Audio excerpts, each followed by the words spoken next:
चलिए गाइस, आज का हमारा टॉपिक है बेंजोइन कंडेंसेशन। काफ़ी इंटरेस्टिंग है, काफ़ी इंपॉर्टेंट है। इस वीडियो लेक्चर में मैं आपको बताऊंगा इंपॉर्टेंट पॉइंट, केमिकल रिएक्शन और साथ ही साथ इसका मैकेनिज्म पर बात करेंगे, जिससे कि आपको क्लियरली रिएक्शन याद हो जाएगा। और साथ ही साथ हम इन सबको याद करने का एक अमेजिंग ट्रिक बताने वाले हैं। प्लीज़ इस वीडियो को स्किप मत करना, अंत तक देखना। यस, मैं हूँ राकेश देवांगन और आपका और हमारा प्यारा सा YouTube channel AR coaching classes में आप सबका स्वागत है। वीडियो पसंद आए, टॉपिक समझ में आए तो वीडियो को लाइक शेयर सब्सक्राइब करना ना भूलिएगा। तो चलिए दोस्तों, आज के इस टॉपिक को शानदार तरीके से स्टार्ट करते हैं। देखिएगा, सबसे पहले मैं बात करता हूँ इंपॉर्टेंट पॉइंट की। इंपॉर्टेंट पॉइंट नंबर 1 की जो बेंजोइन कंडेंसेशन होती है वो किस में होती है, किस तरह के कंपाउंड में होती है, मैं आपको बताता हूँ। ये एक एरोमेटिक कंपाउंड में होता है, एरोमेटिक कंपाउंड में होता है, वो भी एरोमेटिक कंपाउंड के बेंजेल्डिहाइड में होता है, C6H5CHO। ये एक एरोमेटिक कंपाउंड है, सबको पता होगा। इसका नाम क्या है? Benzaldehyde, benzaldehyde. तो इसका मतलब ये है कि बेंजोइन कंडेंसेशन होगा किसमें? बेंजेल्डिहाइड में। सबको समझ आया? एक चीज याद रखना, कंडेंसेशन में हमेशा 2 यूनिट भाग लेते हैं, बस, और कुछ नहीं याद रखना।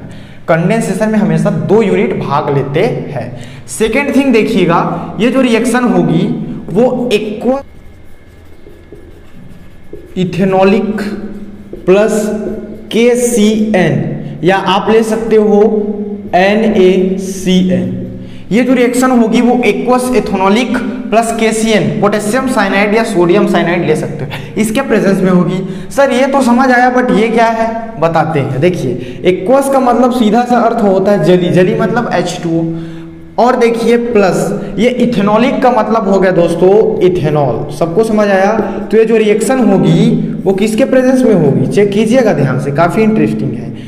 KCN इसके प्रेजेंस में होगी, एक्वस इथेनॉलिक और पोटेशियम साइनाइड के प्रेजेंस में आपकी जो रिएक्शन है वो होगी। तीसरा इंपॉर्टेंट पॉइंट क्या है, चेक कीजिएगा।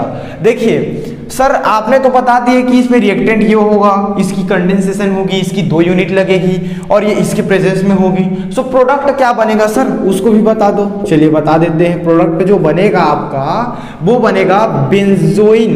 खास बात यहाँ ये है कि इसके प्रोडक्ट के नाम से ही रिएक्शन का नाम पड़ गया, खास बात तो ये है। और इसका दूसरा नाम अगर कोई पूछे, बेंजोइन आप नहीं लिखते हो, अगर आप अल्फा हाइड्रोक्सी कीटोन लिखते हो तो भी कोई दिक्कत नहीं है, सही होगा। अल्फा हाइड्रोक्सी कीटोन बोलो या बेंजोइन बोलो, कोई दिक्कत नहीं है। यहाँ अल्फा हाइड्रोक्सी कीटोन क्या है सर? देखिएगा, ये हो गया आपका कीटो ग्रुप। सबको समझ आ रही है? इधर R है, इधर कार्बन है, फिर इधर R है। देखिए अल्फा है, ये OH।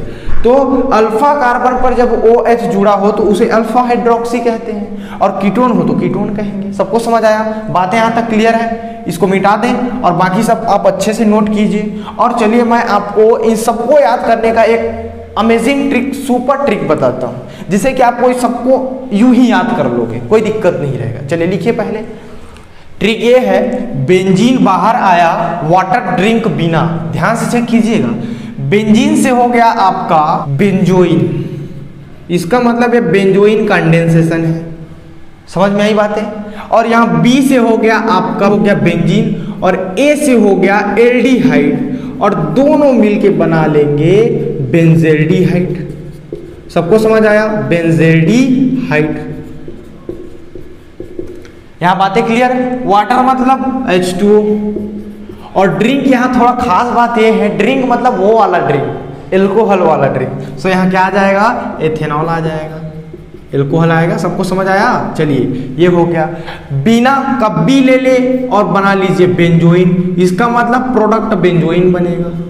सबको समझ आया? आपको यहाँ एक चीज याद रखनी है कि इसके साथ पोटेशियम साइनाइड लेना है। चलिए इसी के आधार पर अब हम केमिकल रिएक्शन चेक करते हैं। देखिए काफी इजी हो जाएगा केमिकल रिएक्शन। चलिए देखिएगा केमिकल रिएक्शन में होता क्या है। अब हमें यहाँ लेना है बेंजेल्डिहाइड, वो भी 2 यूनिट, जैसा कि मैं आपको बताया कंडेंसेशन में 2 यूनिट लेनी है। तो चलिए हम 2 यूनिट लेते हैं बेंजेल्डिहाइड की और चेक करते हैं। काफी इजी है, चेक कीजिएगा ध्यान से। ये हो गया, और second unit C double bond O, ये C6H5 हो गया और ये H हो गया। सबको समझ आया? चलिए रिएक्शन किसके प्रेजेंस में हो रही है? अभी आपको बताया हूं मैं, H2O प्लस C2H5OH और साथ ही साथ पोटेशियम साइनाइड के प्रेजेंस में। ये अच्छा नहीं दिख रहा है क्या? चलिए इसको मैं अच्छे से लिख देता हूँ।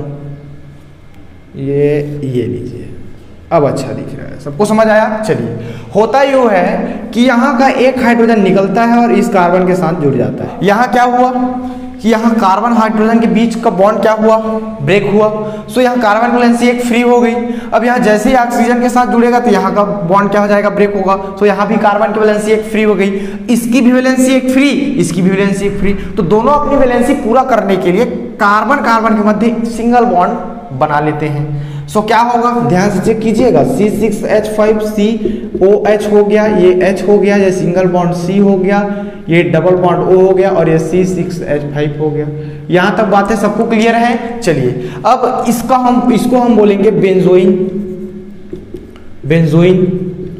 अब हमें देखना ये है कि इसे अल्फा हाइड्रोक्सी कीटोन क्यों बोले। देखिए, फंक्शनल ग्रुप से डायरेक्टली अटैच जो कार्बन होगा उसे हम अल्फा कार्बन बोलेंगे। ये फंक्शनल ग्रुप है कीटोन का। सो अल्फा कार्बन पर क्या जुड़ा है? हाइड्रोक्सी ग्रुप जुड़ा है, OH जुड़ा है, तो इसलिए हम इसे बोलते हैं अल्फा हाइड्रोक्सी और ये है आपका कीटोन। सो इसलिए हम बोल देंगे कीटोन। सबको समझ आया? ये रहा इसका केमिकल रिएक्शन, रासायनिक अभिक्रिया। अब इसके पहले जो 12th वाले स्टूडेंट हैं उसको लिखना है, जो बोर्ड पेपर दे रहे हैं उसको लिखना है 2-4 लाइन बेंजोइन कंडेंसेशन के बारे में। उसका नोट्स अभी मैं प्रोवाइड करा रहा हूं, देख लीजिएगा, डिस्क्रिप्शन बॉक्स में उसका लिंक है, ले लीजिएगा। चलिए, आप तब तक इसे नोट कीजिए। सो चलिए गाइस, अब हम इसके मैकेनिज्म की ओर बढ़ते हैं और देखते हैं इसके पीछे का राज क्या है। चेक कीजिएगा ध्यान से। देखिए मैकेनिज्म, सबसे पहले पिक्चर में एंट्री होगी फर्स्ट यूनिट ऑफ बेंजोल्डिहाइड, तो C6H5। देखिए first step number first, check कीजिएगा, स्टेप नंबर फर्स्ट हो गया। सबसे पहले पिक्चर में एंट्री हुई किसकी? बेंजोल्डिहाइड की। ये लिख दिया मैं, देखिए C डबल बॉन्ड O, ये हो गया आपका H। रिएक्शन किसके प्रेजेंस में हो रही थी? ध्यान से चेक किए होंगे तो KCN के प्रेजेंस में। KCN का काम क्या है? साइनाइड आयन देना। अब देखिए साइनाइड आयन के पास क्या है? इलेक्ट्रॉन है। इसका मतलब ये किसी पॉजिटिव चार्ज को खोजेगा और उसको अप्रोच करेगा।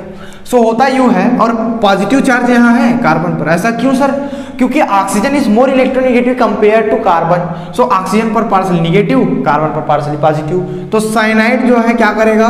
कार्बन को अप्रोच करेगी और फाइनली इस पर अटैक करके क्या हो जाएगा? जुड़ जाएगा। तो जैसे यहाँ बॉन्ड की फॉर्मेशन होगी कार्बन और साइनाइड के बीच, तो आप जानते हो कि जब कोई बॉन्ड बनती है तो कोई ना कोई बॉन्ड ब्रेक जरूर होती है। सो यहाँ का पाई बॉन्ड ब्रेक हो जाएगी और ऑक्सीजन पर निगेटिव चार्ज आ जाएगा। सो ध्यान से चेक कीजिए क्या हुआ। C6H5 C, ये O निगेटिव हो गया, ये H हो गया और ये हो गया आपका Cn। हमारे पास एक मिल गया टेट्राहेड्रल स्पीसी। अब देखिए ऑक्सीजन पर निगेटिव चार्ज है, तो सिंपल सी बात है कि ये एक क्या है? किसके जैसा काम करेगा? As a nucleophile. अब होता यूं है कि ये जो कंपाउंड बनी है वो काफी अनस्टेबल होता है। ध्यान से चेक कीजिएगा, काफी अस्थायी होता है। सो स्थायी होने के लिए ये करता यूं है कि यहाँ का हाइड्रोजन को अपना इलेक्ट्रॉन देता है, क्योंकि इसके पास इलेक्ट्रॉन है, तो हाइड्रोजन को अपना इलेक्ट्रॉन देकर अपनी ओर खींचता है। तो जैसे इलेक्ट्रॉन को अपनी ओर इलेक्ट्रॉन देकर अपनी ओर हाइड्रोजन को खींचेगा तो कार्बन पर क्या आ जाएगा? निगेटिव चार्ज आ जाएगा। सिंपल सी बात है। तो C6H5 हो गया, सबको समझ आया, और ये COH हो गया और ये कार्बन पर निगेटिव चार्ज और यहाँ जुड़ा है आपका Cn। अब ये जो स्पीसी है वो स्टेबल है। सबको समझ आया ऐसा क्यों हुआ? सबको क्लियर है बातें? चलिए, ये फर्स्ट स्टेप में हुआ। सेकेंड स्टेप में क्या होगा? ध्यान से चेक कीजिएगा। Second step, step number second. देखिए यहां कार्बन के पास इलेक्ट्रॉन है, कार्बन के पास इलेक्ट्रॉन है, मतलब ये किसी पॉजिटिव चार्ज को खोजेगा और उसको अप्रोच करेगा। किसके जैसा काम कर रहे हैं? न्यूक्लियोफाइल के जैसा। सो उसी को हम यहां लिखेंगे। देखिए C6H5 हो गया, ये COH हो गया, ये निगेटिव हो गई और ये Cn हो गया। सबको समझ आया? चलिए, अब ये क्या करेगा? पॉजिटिव चार्ज को खोजेगा, और हमारे पास पॉजिटिव चार्ज है। कहां से सर? क्योंकि इसका भी सेकेंड यूनिट बचा है। सो अब आएगी पिक्चर में सेकेंड यूनिट ऑफ बेंजोल्डिहाइड। चेक कीजिएगा ध्यान से। ये हो गया। यहाँ कार्बन के पास पॉजिटिव चार्ज है, ऐसा क्यों sir? Oxygen is more electronegative compare to carbon, so oxygen पर पार्शियली नेगेटिव, कार्बन पर पार्शियली पॉजिटिव। अब ये C- जो है इस कार्बन को अप्रोच करेगा और फाइनली इसके साथ जाके जुड़ जाएगा, चिपक जाएगा। सबको समझ आया? यहाँ बॉन्ड बनेगी तो यहाँ का बॉन्ड ब्रेक हो जाएगी और इलेक्ट्रॉन इस पर शिफ्ट हो जाएगा। ध्यान से चेक कीजिएगा क्या होगा। लेकिन ये जो प्रोसेस होती है वो काफी स्लो होता है, याद रखना, ये जो प्रोसेस होती है वो स्लो होता है। सबको समझ आया? चलिए अब इस चीज को यहाँ जोड़नी है तो कैसे जोड़ेंगे सर? देखिएगा ध्यान से। सबसे पहले हम इसको लिखते हैं, देखिए C6H5, ये ये C हो गया, ये O निगेटिव और यहाँ का H को मैं यहाँ लिख देता हूँ। इसके साथ जुड़ेगा ये, इसके साथ जुड़ेगा ये, सो यहाँ हम कार्बन ले लेते हैं और इसमें है OH और क्या है यहाँ देखिए C6H5 और यहाँ है आपका Cn। सबको समझ में आई बातें? आई होप समझ में आया होगा। चलिए ये बातें क्लियर हुई? हाँ चलिए देखिएगा ध्यान से, चेक कीजिए। थर्ड, अब यहाँ तीसरे स्टेप में क्या होगा, ध्यान से चेक कीजिएगा। इस कंपाउंड का रैपिड H+ का आदान प्रदान होगा, ट्रांसफर होगा। कैसे सर? चेक कीजिए, देखिए C6H5 बारीकी से चेक कीजिएगा, काफी इंटरेस्टिंग है। ये O निगेटिव हो गया और ये कार्बन, ये OH हो गया, ये H हो गया, ये Cn हो गया और ये हो गया आपका C6H5। सबको समझ आया? ये लीजिए, यहाँ ऑक्सीजन के साथ जुड़ा है हाइड्रोजन।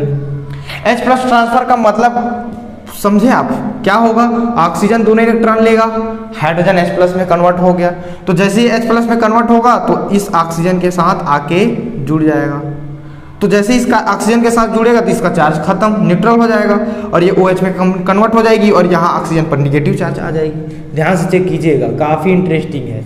ये लीजिए OH हो गया और ये हो गया आपका H हो गया और ये C, ये O निगेटिव और ये Cn हो गया और ये C6 हो गया और ये H5 हो गया। अब होता यूँ है कि Cn ग्रुप जो साइनाइड ग्रुप होता है बहुत अच्छा लिविंग ग्रुप होता है, सो ये अपना इलेक्ट्रॉन लेकर के बाहर चला जाता है। अपना इलेक्ट्रॉन जैसे लेकर के बाहर निकला देखिए Cn निगेटिव में कन्वर्ट हो गया, निकल गया। तो देखिए इसका काम क्या था, कैटलिस्ट के जैसे यहाँ Cn- यूज किए थे, Cn- वापस निकल गया बाहर। अब देखिए होगा क्या, अब यहाँ देखिए जैसे ही अपना इलेक्ट्रॉन लेके बाहर निकला तो कार्बन की वैलेंसी गड़बड़ हो गई। कार्बन की वैलेंसी कितनी है अब? 3। तो इसकी वैलेंसी को पूरा करने के लिए यहाँ का इलेक्ट्रॉन यहाँ शिफ्ट हो जाता है। सो फाइनली हमारे पास क्या मिल जाता है, चेक कीजिएगा, काफी इंटरेस्टिंग है। देखिए सो क्या हो जाएगा, C6H5, C ये हो गया OH, ये हो गया H और ये हो गया C और ये डबल बॉन्ड O और ये हो गया C6H5। ये वही कंपाउंड मिला, ये वही मेजर प्रोडक्ट मिले आपको, जैसा कि मैं आपको केमिकल रिएक्शन में बताया था। इसकी मैकेनिज्म मात्र 3 स्टेप में क्लियर हो जाती है, काफ़ी इजी है, काफ़ी इंटरेस्टिंग है। सो आप इसे ध्यान से चेक कीजिएगा और प्रॉपरली अच्छे तरीके से नोट कीजिएगा। तो चलिए गाइस, मिलते हैं अगले वीडियो में एक नए वीडियो के साथ। तो तब तक के लिए ओके बाय।